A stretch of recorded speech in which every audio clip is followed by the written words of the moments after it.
Lily had always been curious. She loved to explore and discover new things. So when she found the opening in her backyard, she knew she had to see where it led. As she descended the dark staircase, she felt a chill run down her spine. The air was damp and cold, and the only sound was the echo of her footsteps. At the bottom, she found herself in a dimly lit underground cavern. At first, she thought she was alone, but then she saw them, creatures with skin like translucent crystal, their eyes glowing in the darkness. Lily was terrified. She tried to run, but one of the creatures caught her by the hand. She struggled, but the creature's grip was strong, and soon she found herself being led deeper into the cavern. The underground city was like nothing she had ever seen before. The buildings were made of a material she couldn't identify, and they glowed with a soft, eerie light. The creatures showed her around, explaining their technology and sharing their secrets. Lily was fascinated, but she couldn't shake the feeling that something wasn't right. There was an undercurrent of danger, and she couldn't help but wonder if the creatures were truly as benign as they seemed.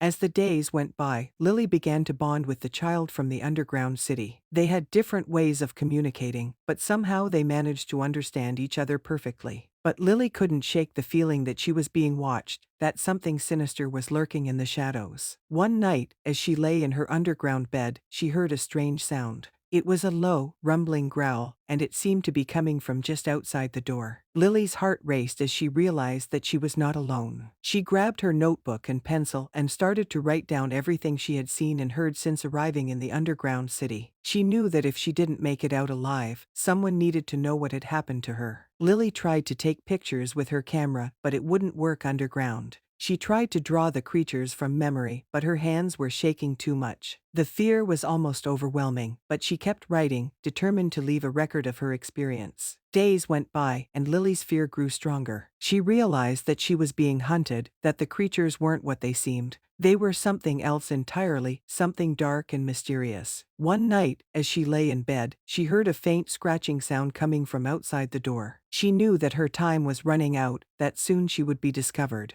She grabbed her notebook and pencil, took a deep breath, and waited for whatever was coming. The door burst open, and Lily was surrounded by the creatures. They were no longer the friendly beings she had met before. Their eyes glowed with a malevolent light, and their skin seemed to pulse with an otherworldly energy. Lily tried to run, but she was caught and brought back. She was questioned, accused of being a spy sent to take over their land. But Lily was a brilliant child, and she argued her case well, explaining that she had stumbled upon the underground city by accident. In the end, Lily was allowed to leave. She emerged from the underground cavern, blinking in the bright sunlight. She realized that she had been underground for weeks, that the world had moved on without her. But Lily had seen things that no one else had ever seen before. She had faced her fears and survived, and she knew that she would never be the same again. Years had passed since Lily's encounter with the otherworldly beings in the underground cavern, but the memories still haunted her. She had tried to move on, to forget the fear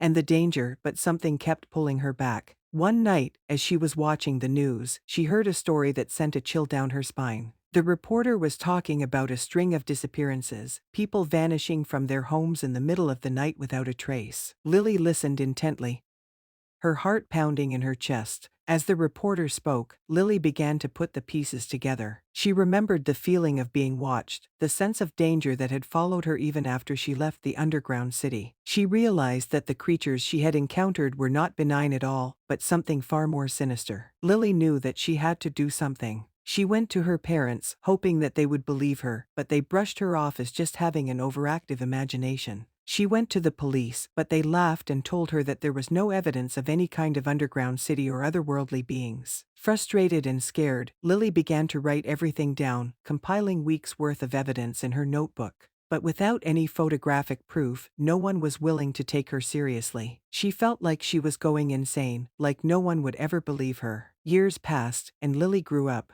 She tried to move on with her life, but the memories of the underground city and the creatures that lived there never left her. She tried to talk to people about it, but they just looked at her with pity or dismissed her as crazy. Lily knew that she would never be able to prove what she had seen, but she also knew that it was real. She had felt the fear and the danger, had witnessed things that defied explanation. And so she lived her life, haunted by the memories of the underground city and the beings that lived there, and she knew that she would always be alone in her knowledge of the truth.